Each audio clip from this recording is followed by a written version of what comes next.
Welcome to the Anti-Architect Podcast. I am your host, Christian Giordano.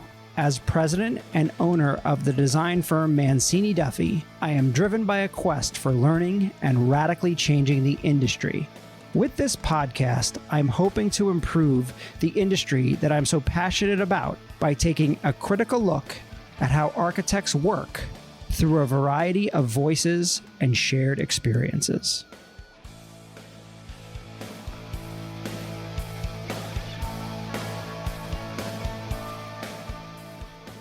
Hello, Anti-Architect Podcast listeners. I'm excited to have Roger Krulak as my guest here today in our new studio on the Anti-Architect Podcast. Roger is the founder and CEO of FullStack Modular. Roger has over 25 years in the construction industry with extensive experience in both construction and the development side of real estate. In 2008, Roger spearheaded the first R&D project for modular construction, which led to the founding of FullStack Modular and the creation of the tallest volumetric modular building in the world. He is the recipient of Popular Mechanics Breakthrough Award in 2014 for his work on creating a high-rise modular process. FullStack is based in the Brooklyn Navy Yard and focuses on multifamily, student housing, and the affordable housing markets. Their technology and process make them unique and the best at what they do. By the time we finish this conversation with Roger, he will have convinced us all that modular construction is faster, more cost-effective, and certainly the future of building. I guarantee it. Roger, thank you so much for being my guest here. Good to see you, Christian. So we met actually at a YPO event, probably now 4 or 5 years ago, I would say. Yeah, for those whole COVID years in between. Exactly. So, and it was a construction industry event. And honestly, you were the highlight for me, for that entire thing, right? Because it was a lot of construction along the way, very little that had to do with architects. And we're always trying to be progressive. So I thought, it's great that you're here because I think that you have a lot of forward-thinking ideas and, this industry needs it. But so first, I'm going to ask you a couple of questions about architects. So if you had to pick one thing, what annoys you about architects? Bit of control freak. I need to control the process and agency by which something is being created. As somebody who is trying to move productization and manufacturing into the built environment, we have to collaborate. And a lot of times that means that we have to share agency. We don't have to take over agency, but we have to share agency. And for a lot of architects, for a lot, not all, that's uncomfortable. Yeah, I can see that. So in your opinion, what do architects do well and what do we do wrong in the process? I think it requires a little historic sort of picture. And if you look at what architects, I think, originally did, and I'm talking about like when they were the only people in charge of building, way back when, Renaissance or before. The idea of conceiving of the built environment in a way that is compatible with the location that it's in, the people that are going to live in it or occupy it, and how it's going to react to the environment and the materiality of it, et cetera. I think that's what architects do really well. Mm-hmm. And if they stuck to that, I think it would be a very effective process. Oftentimes, that's not the case. And there are a whole bunch of reasons for that. And it's not entirely the architect's fault. I mean, the industry as a whole has done a bunch of things to disrupt the ability to deal with that. What are some of those that kind of pop into your head? Well, the first thing is that if you look at architecture from the 50s and a set of drawings, the drawings were specific, detailed, means and methods were part of the process. It was a complete set of blueprints, the way that you would look at it in the dictionary rather than what we create today. And so as a result of that, the thought of how it was going together was part of that process. As development took over that process, what's happened is, in my mind, is that the architect is less and less involved in that. both because of the insurance industry and because developers don't want to pay for it. And architects hope to make their money in construction administration.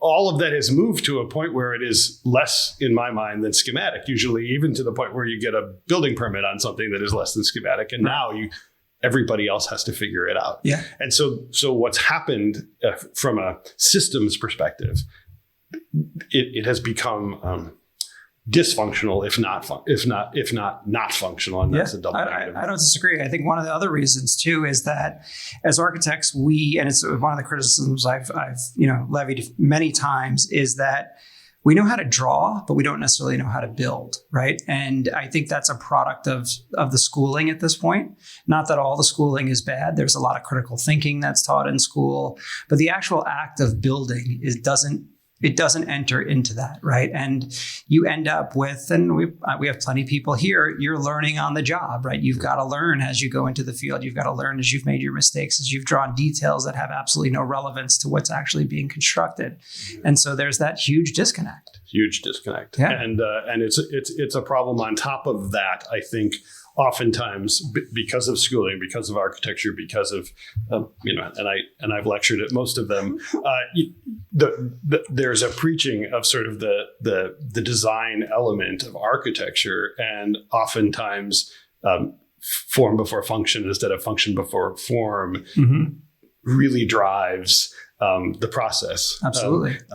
I remember just about 2 years ago, I got a call from my lobbyist, and they sent me a drawing from an architect and said, could you do this modular because it's too expensive? And I hate that conversation anyway. But it was a deeply affordable assisted living facility in Canarsie, Brooklyn area. Okay.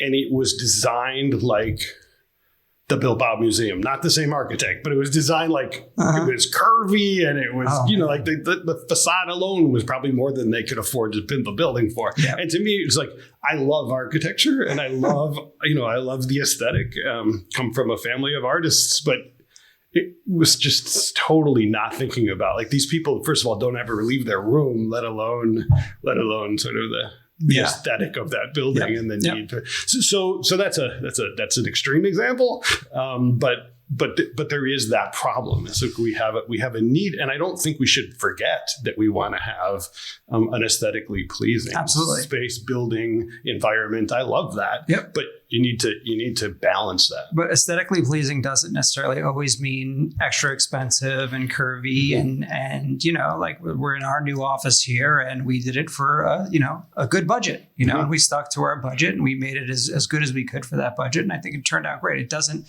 paint goes a long way. Yeah. No, look, there's lots of wonderful things, and there's lots of opportunities. It's just taking advantage of them where they make sense. Exactly. And being smart about it. Do you think part of the education or maybe post, in order to get licensed or get a job, do you think that architects should have field experience? Do you think we should bring that back? Yeah, no, I love that.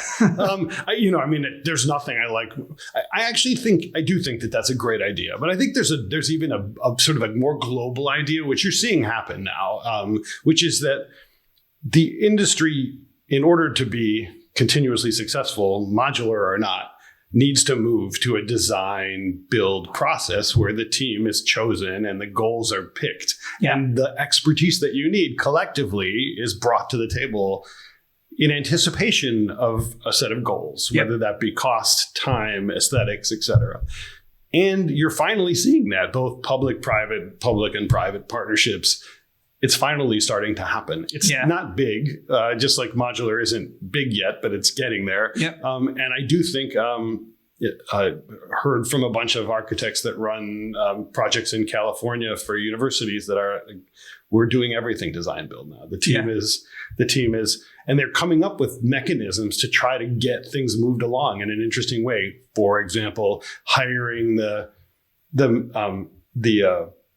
the electrical and mechanical contractors to do shop drawings and process and equipment integration as a design process, not guaranteeing them the project, but actually using their technology and information, because that's where architects and engineers have moved. Absolutely. Most of the built environment is they just drop it on the electrical, give us a price and now you figure out how to build it. Exactly. And so now they're saying, okay, now that you know how to build it, let's use that. And I think that's quite brilliant. I think that's a brilliant approach. I agree. And I think first of all, that's great that it's happening in California, because usually those trends start in California. Delivery processes start there and they end up in the Northeast. And then, we either really adapt them or we abandon them wholeheartedly, right? But we actually abandon them for as long as we can. This is New York, and eventually we'll. And we're forced into them, exactly. So, but what I do see is I see both on our end, right? I see design build partnerships a lot of times with the big public projects.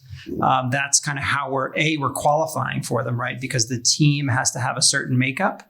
And so therefore it becomes a design build partnership. That team then focuses. And those projects have gone really well for us, like at airports, things like that. Yeah. And then we're seeing it on sort of the almost the complete opposite end, where we have a design build partnership where we're doing self-storage and warehouse industrial buildings, because those have to be a certain level of efficiency. The contractors really know how to build them, but the landowners, developers, they want a little bit more design, right? They don't want this just dumb box, right? They want a dumb box on three sides and one side to be not as dumb. Right, exactly. So it's a little bit better than the next thing. So it's interesting. You see those sort of at the two extremes of things. So somewhere in the middle, it'll come together. So thinking about kind of architects and how we work, do you think there needs to be a paradigm shift, just in the way that we come at design in general? Oh, I think it's a necessity. I think that you really, in the design build process, the team is, much to my snarky comment about agency, the team really is the one that has to drive the agency. Like, let's take the set of parameters, let's all put them on the table, and let's, sort of have a design ideation process whereby we say, got to build it for this, have to have this much in it, have to use these kinds of systems, have to achieve this much sustainability. How do we do that? Yeah. And so, yes, I think that the whole process needs to shift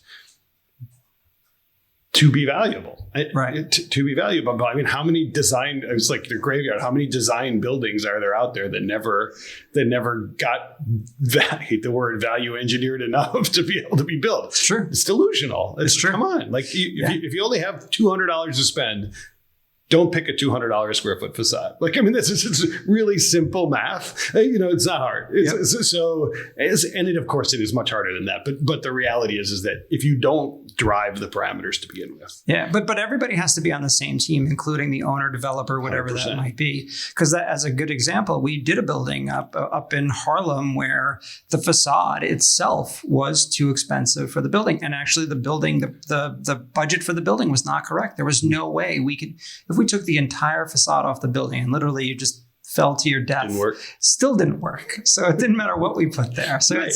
it's everyone has to come to the terms of this like right from the beginning, or it's never going to work. And the urging I would have for architects is don't draw pretty pictures that you don't know how they come together and send them to the developers so that they get excited about them, and then you spend the rest of the process trying to let them down from what it is that they imagine. It's very true. I will say we're good. Knock on wood. We're good here about being realistic. That is one thing we've drilled into everybody is let's not get everybody excited and then ultimately have to, tail between our legs say, oh, by the way, you can't have any of this. Right. There's no worse feeling. So is there anywhere where modular construction is actually taught at the university level? There's several places. I mean, Ivan Rupnik in the University of Washington is a brilliant sort of MIT grad that has a whole system and process for modular education. There are modular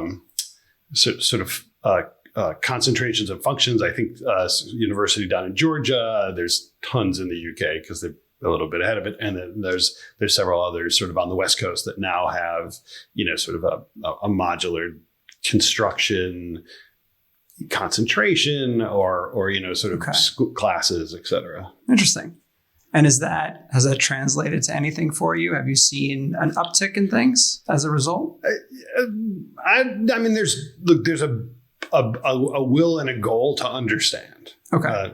There's a will and a goal to understand. I mean, we all know that sort of at this point, public-private, sort of money drives, wherever the money's coming from is drives. So the one thing I can tell you that's happening is that every large general contractor in the United States has some either innovation division or offsite construction division, whether that's a group of people or a single person or somebody half-time, somebody's there because their customers are saying, why aren't we doing this modularly? And they certainly weren't doing that 5 years ago. No. And so that doesn't mean that it's currently translating to a huge uptick, but there is a big uptick in modular. There's certainly a big uptick in modular investment from a, sort of solutions perspective. Okay, that's good. That's great. So speaking of that, let's talk a little bit about modular construction itself. It's been around a long time. And do you know kind of how long it's been around? Well, I mean, it's certainly been around since sort of post-war Germany. I mean, it may be a little bit before that. And of course, now the rejuvenation of the Sears house, right? Well, yeah. That's coming back too. Same thing. Yeah. So I think it's worth defining sort of offsite construction, industrialized construction, modular. The nomenclature is still yet to be defined or is evolving. The way I look at it is it's a continuum of processes. So the idea is that you're trying to take the industrialization or the manufacturing process and integrate it into the built environment in a way that is helpful. So that could be something as simple as building switchgear or electrical bus duct systems or mechanical distribution systems or multi-trade pipe racks in a hospital or any combination of those things. Or it could be on the other end, a fully volumetric, fully built out building with the facade on, which is sort of what Fulstack does. And we do some of the other stuff too. Okay. But so if you, and then there's panelized systems, all of those things are modular in some way. So as an example, the glass walls that we use in an office, right? Dirt and all those guys, that's all modular, right? Absolutely. Or as you said, a panelized facade system, it's built and then kind of shipped and hung on the building. That's or panelized, wall systems for 3-story residential type 5 construction panel, that's modular. Right. So there's a continuum of process and many things work different for different things like dirt. We've collaborated with dirt a little bit. Dirt does some very interesting things that are incredibly effective. However, putting everything together in the factory, increases productivity, decreases the time on site, increases safety, all those things. Doesn't work for everything because the shipping size matters, which is the parameter that you have to sort of be sensitive to. And I want to get into that in a bit too, kind of all the specifics of a fully volumetric piece. So let's talk about traditional construction, right? Not all, but many projects in traditional construction come in over budget, not on schedule, especially right now with supply chain issues. Nothing's on schedule, but I think we all kind of realize that. And then not necessarily to the quality that I think, at least us as the designers are looking for. And maybe even, the general contractor will tell you, well, we don't have the tradespeople to do it. This is kind of, this is it. This is the standard. Yeah. So where on the modular side, what is that fixing?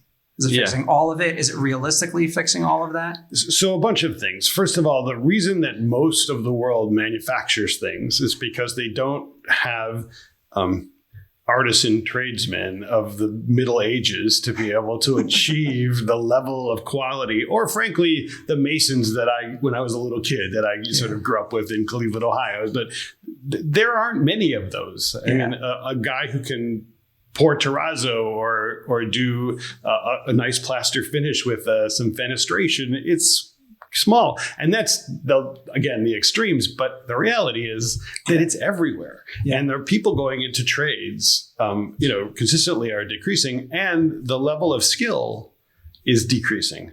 The advantage of manufacturing is that you replace that skill for the most part, not completely, with quality assurance, definitive processes, absolute instructions, and a controlled environment. And so what you're doing is you're moving away the need for skilled labor into an integrated, skilled process for creating, which chip manufacturers, car manufacturers, soda can manufacturers, spaceships, computers. Everything, just almost everything, shoes. Everything everything.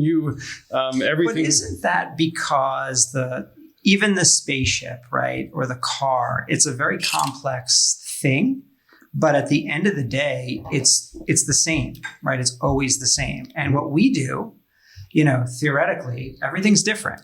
Yeah. It's always. It's not though.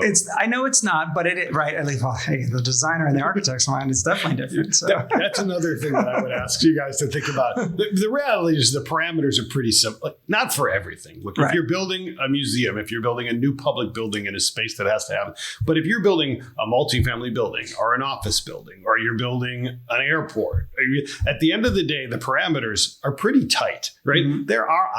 There's optionality, but there's a whole lot of parameters. Like if you take what we do mostly, multifamily buildings, you need egress within a certain code.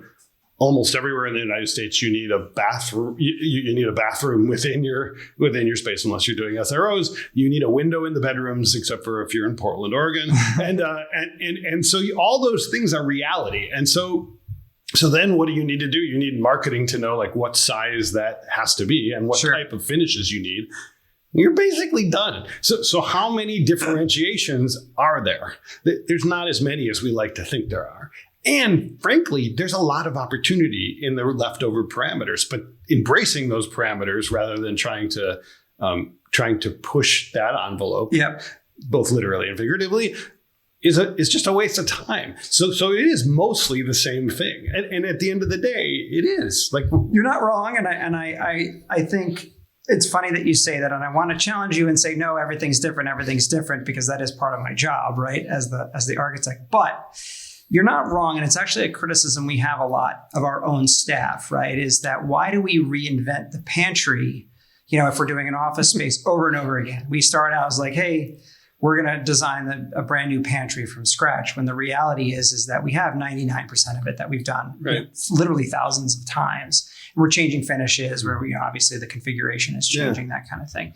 But you're correct in that the bones of all of these objects, right? They are what they are. Yep. And so I never really thought of it that way. Yeah, well, let's put it this way. The architect really doesn't need to reinvent the wheel. Maybe they want the wheel to look different. Maybe they want a different hubcap. But then it's round and it rolls. So if you think about architecture that way, and the reality is that manufacturing is also that way. Manufacturing is focused on continuous improvement. So continuous improvement can be we can build it faster. It can be that we're using more sustainable materials. It could be that that we don't have to do wet work, which we hate to do in manufacturing, but it could also be like this is a better looking solution. Sure. I'm going to just give you an example. Like, we in the manufacturing like to build our kitchens or our bathrooms, for that matter, as one set of lowers and one set of uppers, all built together. The advantage of that is you're not putting boxes together, which is a total mess. Yeah.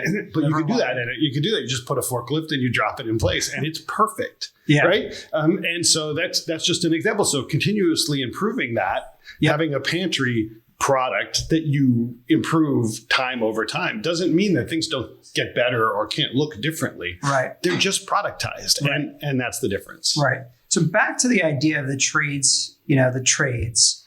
Mm-hmm.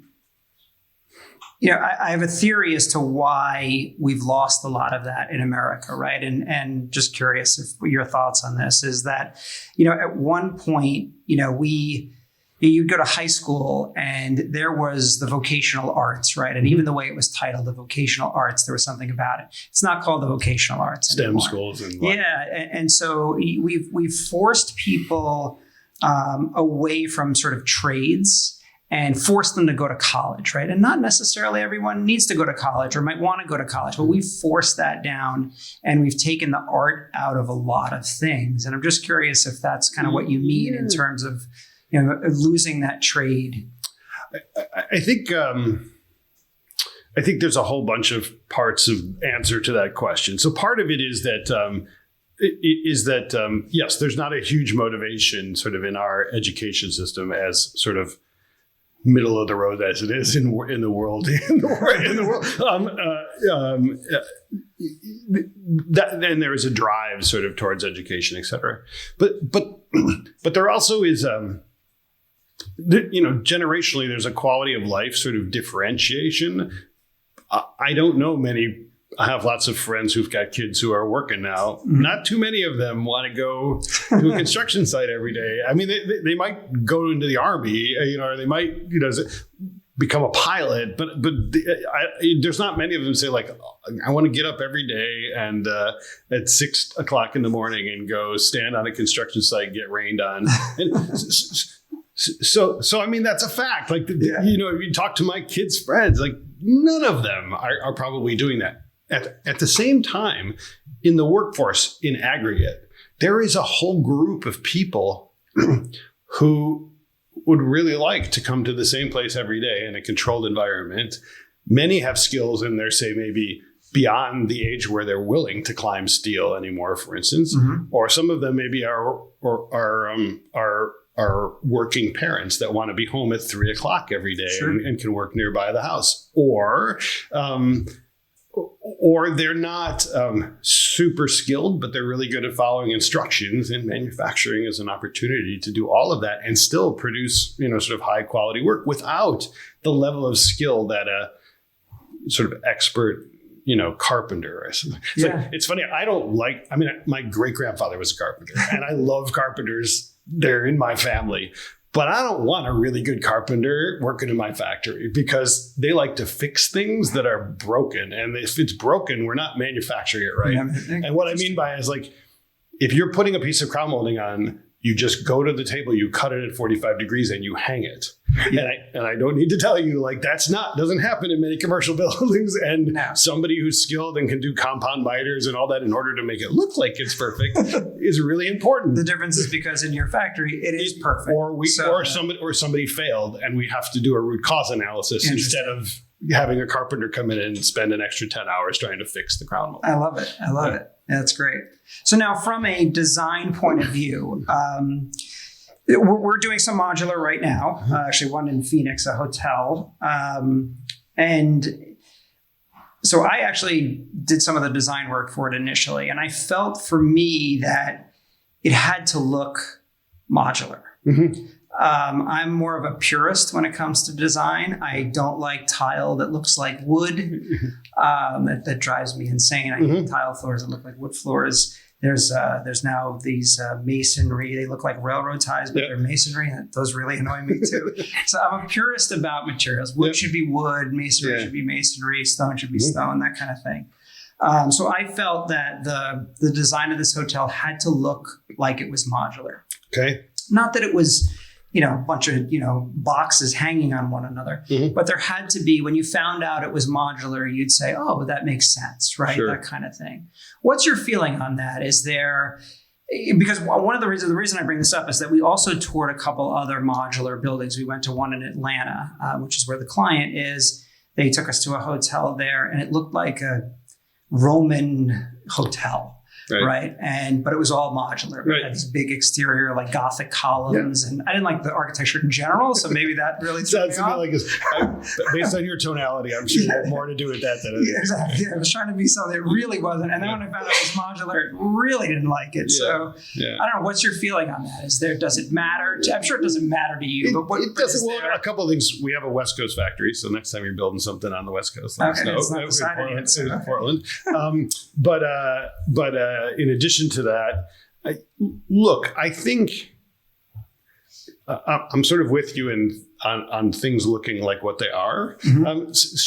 But I don't think necessarily that it needs to look modular. I mean, there are value propositions associated with that, right? So I'll give you an example. Like we have a self-sealing facade. It gets installed in the factory and it's installed. So there is going to be a delineation on the modular space and the facade that's attached to it. And you can either embrace that or you cannot embrace it. But embracing it or not embracing it doesn't have to be sort of disingenuous. I'll just give you an example. Like you can build a facade that has very little fenestration and completely shows the rectilinear nature of the mod. Or you could do something that has more fenestration, maybe some shadowing and all that stuff. And then the shape of the building or the shadowing of the building becomes a focus rather than necessarily the delineation between the mods. They're still modular. It's not that they failed to embrace the modular. It's just that they choose aesthetically to sort of concentrate on something else. And I think that if done authentically, that makes a lot of sense. If you put 10 mods in and then you say, I want to run a big rain screen panel across all 10 mods, I think you're missing the point. And you're losing a value proposition. Right. But I think that there's lots of, and even if you look at, there's 4 types of facades on 461 Dean Street, and some of them amazingly just like the shadowing, it's sort of Escher-esque and it looks really good. And some are like, this is a mod.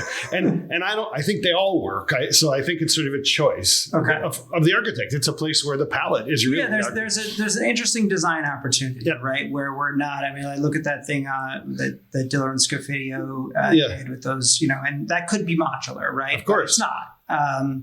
And we can get into why, but I think there's an interesting design opportunity or a vernacular that you can explore that'll take us away from just kind of.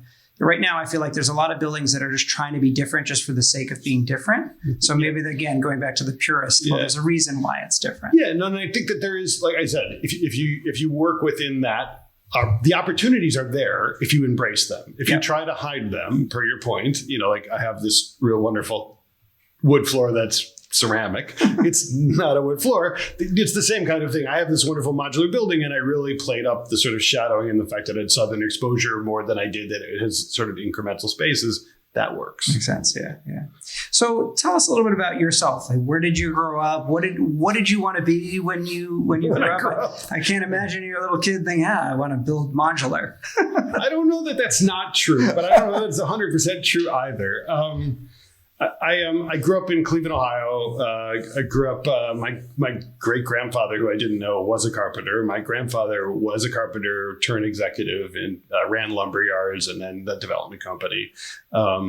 So I grew up around that. My father was a developer. So I grew up, grew up in that space. I was an assistant superintendent at a couple of years, 16 years old, carrying 3/4 inch plywood up ladders. So I was indoctrinated into construction. And then, of course, having worked for a development family, sort of worked in that space. So I did that.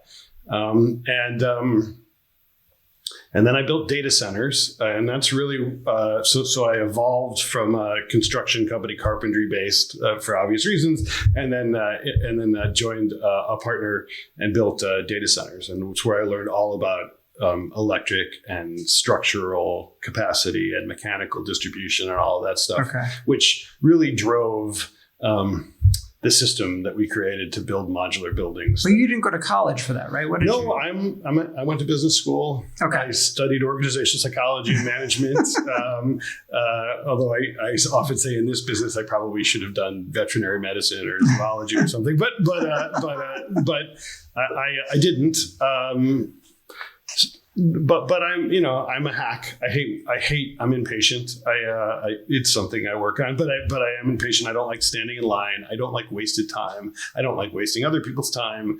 To me, the process of construction, as wonderful as it is so broken from a process perspective. And we did an amazing thing, starting in the Middle Ages, we did an amazing thing by delineating the process of creating a built environment into sections, CSI sections now, or master spec sections.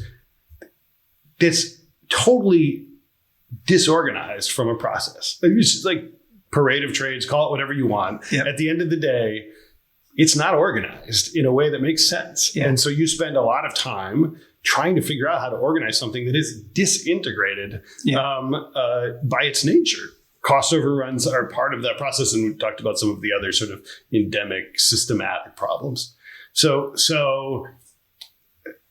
it left me feeling like, why, what's going on here? Like the carpenters do 25% of the work, but it's done in 6 visits or 7 visits or 8 visits. Like that doesn't make any sense. Like how could that possibly be? So what can we do to move that along? And it left me sort of thinking like, why aren't we doing what everybody else do?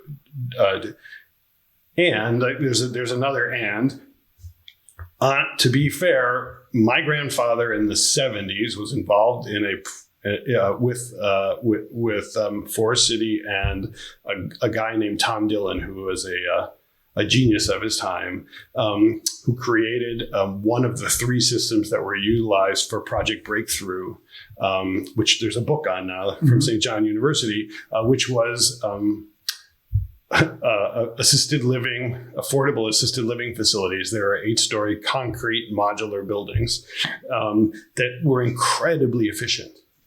And so it has always been in my mind, like, why doesn't this work? What happens? And it was concrete, and we could get into sort of materiality conversations, but it'll geek out and make everyone gloss over.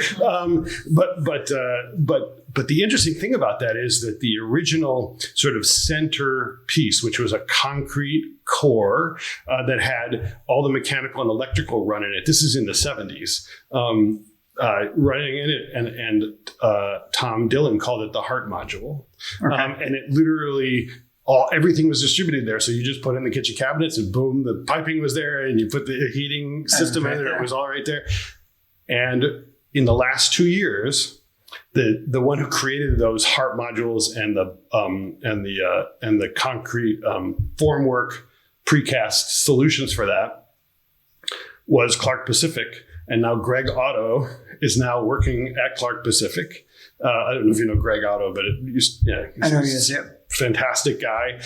He's working with Clark Pacific to do a modular sort of precast manufactured walls solution using the very system that was created sort of in the 70s for that Project Breakthrough. Obviously evolved, so that was a long answer, but that's sort of how I got sort of involved in And so how did FullStack Modular come about? So I was working at Forest City, and Forest City bought Atlantic Yards, which is now called Pacific Yards, and it's sort of funny, but there was a need to build about 6,500 affordable units. I came from Cleveland, where the volatility of the construction market doesn't exist. I mean, it basically goes up 0.5% or down 0.25%. It doesn't really move. And I was here, my head was spinning. I was like, it was literally looked like this, sadly, stock market today, but in the opposite direction.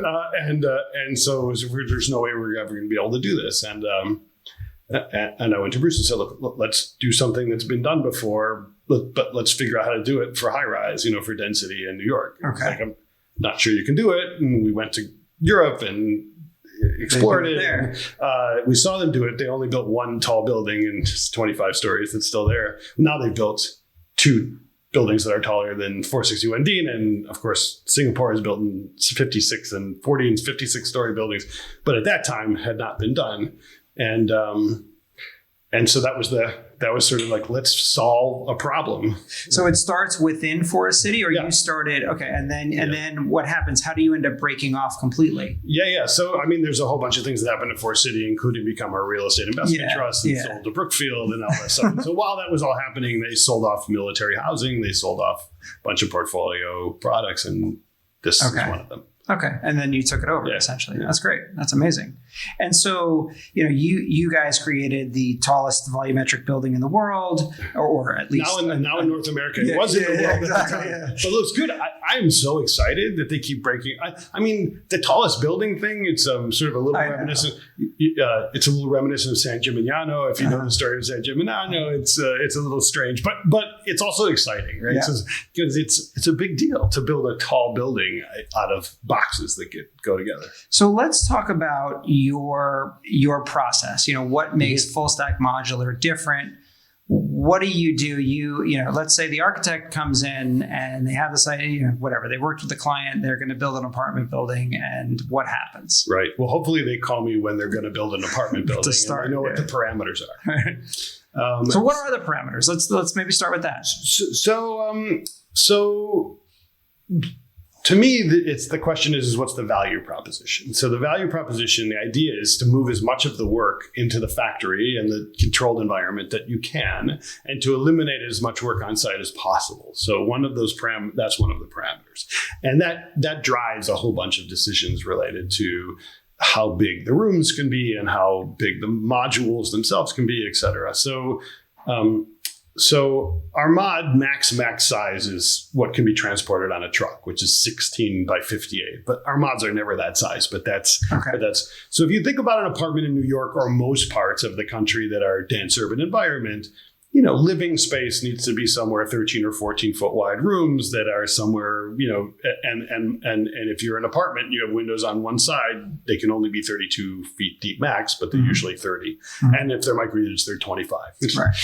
So you're, the parameters are fitting exactly what you would do anyway. And then our mods carry the hallways on one side and don't carry the hallway on the other. So that they go together. Okay. And then you're trying to design buildings so that the breaks between the rooms are breaks in mods, and which isn't complicated. It's just thinking, right? Yeah. So if you imagine that, in your living room, you have a doorway to your bedroom in the right location, that can be a mod to a mod. Okay.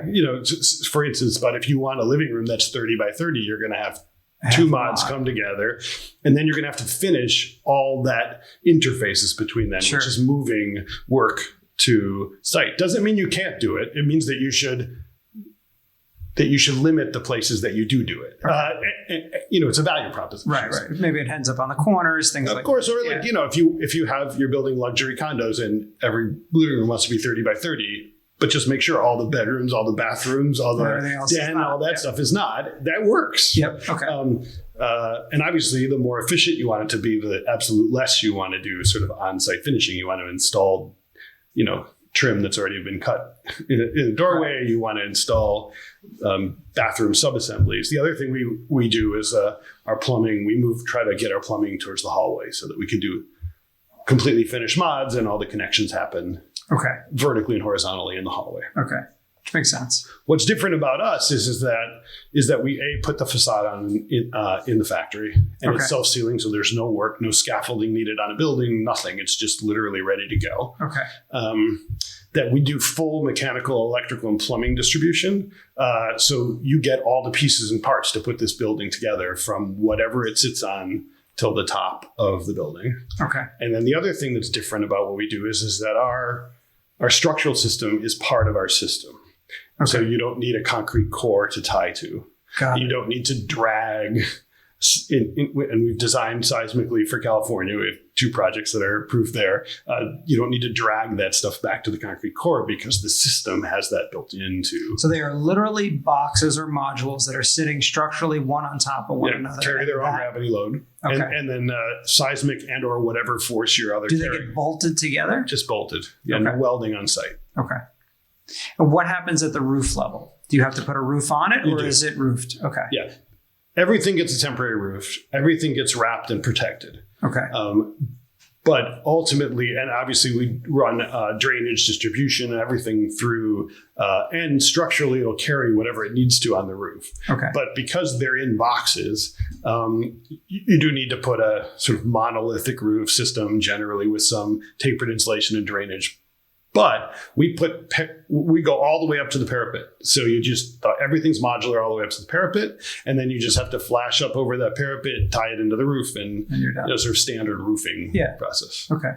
That makes sense. And so talk to me about the digital twin that you create. Because the reason I asked this question is, I think we've talked about this before, is, the architect, we put in a lot of effort into our Revit model. Yep.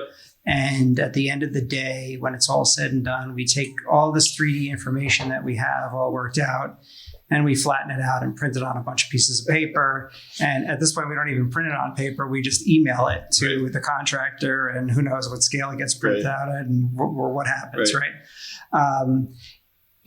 So you're creating a digital twin essentially of the built product that you're doing. Yep. Is that coming from the Revit model with the architect, or are you essentially scrapping what we've done and starting over? So most of the time, we just ask the architects to do stuff in 2D because we have to. I mean, this is some exciting stuff going on. So because we have to then use the parameters that we have to use the libraries that we use, we have to use the products and the SKUs that are in our process in order to do it. Mm-hmm. Years ago, which I'm trying to revive, we actually created a template so that we could give the architect a template to make sure that the layers are correct and that the nomenclature is correct and that the labeling is correct, and that we could probably do that. Now I'm seeing, because I talk to 25 architects a week and engineers, I'm now seeing companies like a mechanical engineering company I talked to last week that says, we're willing to take things to level 400. You can give us your template and we will build within your template. That's sort of new. Okay. But I do think it's going to get there. And the technology, is just gets better every day, right? So I do think that the continuum, the promise of a continuum does have merit, and it will get there. It's not there yet, but it will get there. And we do run into architects who are understanding enough to sort of be able to figure out and spend the energy on how to BIM integration. But usually what happens now, which is not what I like to do, by the way, because I don't like to waste time, is like we do whatever we need to do to get a permit, and then we take over as integrator, So where it works for us in terms of taking actual, let's call it 3D elements that are the real thing that we're going to use, is it works really well when it's a repeat client of ours that we know this is definitely what they're going to do. Yep. So it works in restaurants. Yeah. So we do lots and lots of restaurants. Mm-hmm. So for those restaurants, the kitchen equipment is the same by the same manufacturer. The bar equipment is the same by the bar equipment. And we're able to use that and utilize that. And then for us in the technology, we mock it up in real world, in virtual reality, and we figure all of that stuff ahead of time. It works wonderfully with the client because it is literally what they're going to get. Where we have issues is when we start using generic things, right? And it's to be decided later, or it's whatever's going to be cheaper, right? Or whatever's available. Right. And so that's where you get into that issue. But I would love, and I think we've talked about this, is at some point I don't want to have to do construction documents. I'd rather give you the model. And you don't, the architects we work with don't do construction drawings. They do sort of permit level drawings, whatever that is. And it's generally not construction drawings. And that's the end. It's right? Design intent. At the end, you give us the design intent, and then it's a switch, and then you are design assist to us creating the building, and you're going to do exactly what we're doing all along. Say, please don't put all the bricks in those locations. Then you're going to say, it really just looks horrible if you have the doorway and the in the of the bathroom to the kitchen. We should really change that. It would be that kind of those kinds of interfaces. So it switches. It would be nice if it was one process and it was integrated and integral. And I do think it's heading that way. But even all the hotel, and we're building 2 hotels right now. But the hotel world, who could easily be parametric because they're built. They haven't even adopted sort of it's silly. It's like, come on, it's a hotel room. We reinvent the hotel room every day. Every day. It looks exactly the same. We have different sites. Come on. So you might have to redesign 10% of your rooms because you lose a foot. It's absolutely great. Everything else, it's exact. When I tell you we start from scratch on every hotel we do, and that's usually at the direction of the client. But they are focused, Citizen it's finally sort of focusing as many hotels as they've done and applaud their sort of focus on modular. They're finally embracing the idea that they should really all be the same. Yeah. Not just look the same, but be the same. And that's where modular, the modular value proposition. Yeah. How has your process changed since the beginning of FullStack to kind of where you are now? I'm a little less tolerant Although I was pretty intolerant to begin with. I sort of joke about that, but I just the only way that modular really works is in a design build process. So the conversations we have is, I like to do this modular, blah, blah, blah. And I'm like, great. Can we collectively come up with a team? Can you identify the parameters with which we want to agree? And then let's work together to get that done. Mm-hmm. I don't do anything else anymore. And that's what's changed. I used to get 12 sets of drawings a week that says, could you modularize this? And then I felt like, the magician with a big wand and a hat and say, oh yeah, it's going to get cheaper because we call it modular. It doesn't really work that way. So what do you say to the guy who says, that's ridiculous? I can have a framer there, all my materials, and I can build 10 times faster. I can knock that out. I can put up the sheetrock. I can, do whatever. That's ridiculous. And I can save money. What do you say to that? Fantastic. Good luck to you. I mean, look, at the end of the day, you have to hehear that all the time. Of course. And I think that's fine, because honestly, why are you coming to talk to me if that's the case? Right.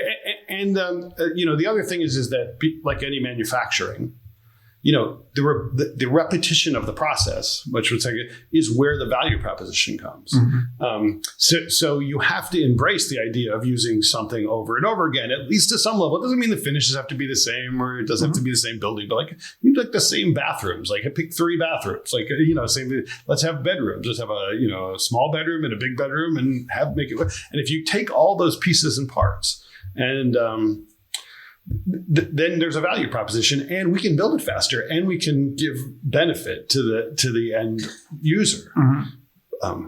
But I was just talking to an underwriter, I think 2 days ago, and they were saying we just add 20% to all projects from an underwriting perspective because we know they're going to be over budget, and then we add 12 to 15% extra time because we know they're going to be late. Uh-huh. I'm like, that's crazy. Yeah, it's not good. So my answer to your question is, if you look, there are people who are in the trenches that can definitely build less expensively than modular. Right.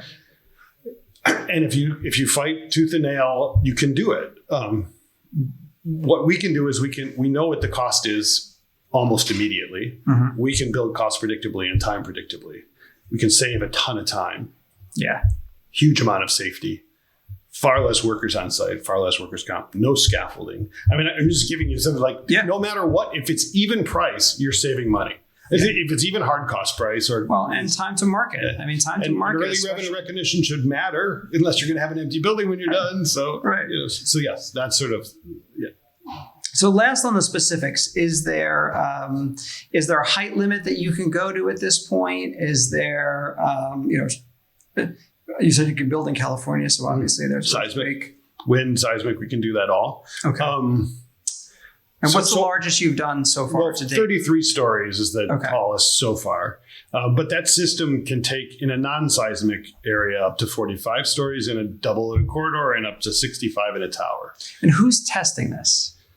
Well, it's either prescriptive design or it's either prescriptive design or it's peer review or it's some element of testing that's required. Okay. But there's nothing we're using that is not sort of standard engineering processes. What is different is the way that we use them from a modular perspective. A lot of times there's sort of overlap. I'll give you an example. So in a brace frame, normally a brace frame will carry some gravity load and some brace because you don't want to waste the steel, right? Mm-hmm. We don't do that. We separate them. It has huge advantages from tall buildings because then the way you separate the actual brace frame from a fire code perspective is different than if it has gravity load, right? Sure. Our system has built into it integrity provision. So it's sort of a process of what we already have. Seismically, we can go up to 28 stories for sure because we have a design that takes it there. I think we could go taller. Okay. But we can definitely do that. So height is not a problem. We tend not to be incredibly cost effective, sort of, if you could build it out of wood. So if it's 5 stories with a 2-story podium, it's going to be marginal at 7 stories. It's not going to be cost effective at 5. And then once you get above that, it starts to be pretty cost effective. Interesting. Okay. We're an all steel solution. We don't use any concrete. We use cementitious board and steel chassis. Okay. And it's pretty flexible and it's incredibly rigid. It's very easy to install. And then we are building some componentry of that, bathroom pods for, commercial buildings and that kind of stuff, stairwells. And then, so on the commercial side, if you built a bathroom, do you hoist it into place and kind of slide it in the side of the building? Yep. We're working on the logistics of that right now for something just down the street. So that'll go in first quarter of next year. So 100. It's all the commercial. It's all the bathrooms for an entire building. Okay. All gender restrooms, ADA and non-ADA, and so we were hired to create a series of components that they're interchangeable to work. But not to get too technical, is there then a lip on the floor? Like it's got to have a base, right? So you have to step up into it. So we can go as little as half an inch. Really? As little as half an inch. Which is not our favorite thing to do that kind of stuff, but we can. And we do that for our existing residential buildings. Or you could actually do a built-up floor to meet a raised floor or some kind of thing. So we have... If you think about it ahead of time, you can figure that out. You have to think about it ahead of time. But you have your choice. You can go as... But you need a half an inch. Okay. You can't go less than half an inch. You can't have nothing. Okay. Got it. But, a threshold does that. And so you mentioned early on the Sears Roebuck catalog house, which is funny. It's one of my last questions in here was sort of the shift from the city to the suburbs, right? Mm-hmm. Are there scenarios where the modular build works as a single family home? There are lots of people doing it.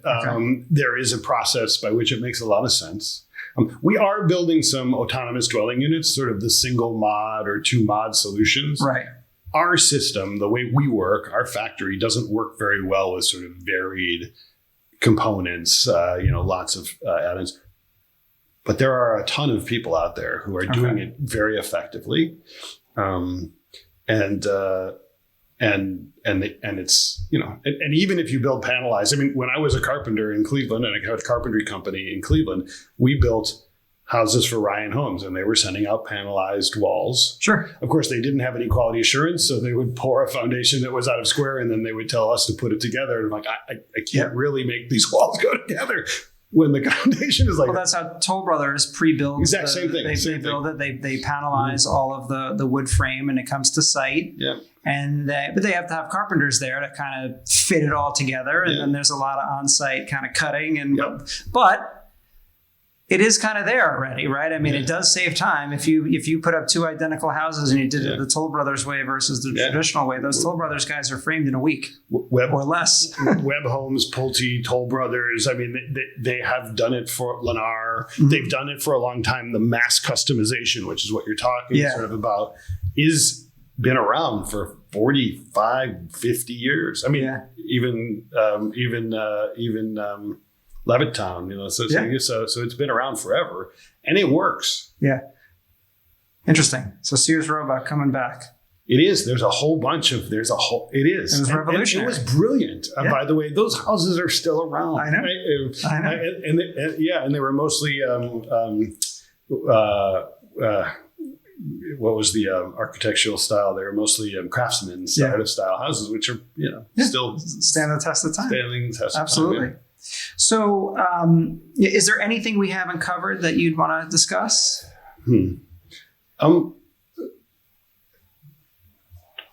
Honestly, I think we've covered a lot. Our space, earlier mentioned sort of our space is mostly, residential, multifamily, student housing, and hotels. Hotels fit the exact same bill per our conversation. Makes sense, yeah. But as I said, sort of componentry, if you think about 70-story towers in a city, if we build all of the fire-rated stairwells in a factory, how much time and money and space do you save? Yep. Same thing with elevators. Our tolerance is, less than an inch. We're getting to the point where hopefully we're going to be, actually we're talking about installing doors in the factory. So if you think about all the time that you wait for an elevator once you've topped out a building, imagine if it's less than 2 or 3 weeks. Yeah. So all of those things are added values, no scaffolding, added values to the idea of modular, volumetric modular construction that is really good and the neighbors. You know, no neighborhood disruption. It's true. Yeah. There's much less noise, I would assume. And there's got to be a green component to this, right? There's less waste along the way. You're planning every little square inch. There's no... very tight envelope, as sustainable as you'd like to be, as little carbon footprint as you like. I mean, modular begs single source of power. So electric, all electric. I mean, even 461 Dean was all electric. And everybody was worried about it. And now, of course, now you can't even get gas in New York sometimes. But at the end of the day, if you're going to be sensitive to the environment, you'd like to be able to use your Tesla or your Rivian to cook at night when everybody else is cooking, right? If you think about that and the ability to have diversity of load, now you know the data center value. Because if you're having diversity of load, you can do that by having it all be one thing. Yeah, amazing. Well, thank you so much for being the guest here on the Anti-Architect podcast. And, thanks for helping push the industry forward. I think it's a good service that you do just in general, but then obviously the quality of your work and everything that you're doing. And I hope we get to work together more. Likewise. Likewise. Thanks, Christian. Yeah, it's always good. Is there anything, to see and read more about Roger and FullStack Modular, you can visit their website. There's tons of videos, by the way, with Roger online. Probably some of the similar lectures that I saw you give. And is there anything, you want to promote social media wise or? I will look out for announcements in the next month. There's a whole bunch of interesting stuff that Fulstack is doing in collaboration with a bunch of people, and we're super excited about it. So and of course, like I said, we're on the West Coast. So if you're hearing this from California or Arizona or Oregon, you want to build some of this stuff out there. We're operational in Portland, Oregon. Awesome. Well, thank you again. I appreciate it. Thank you. Appreciate it.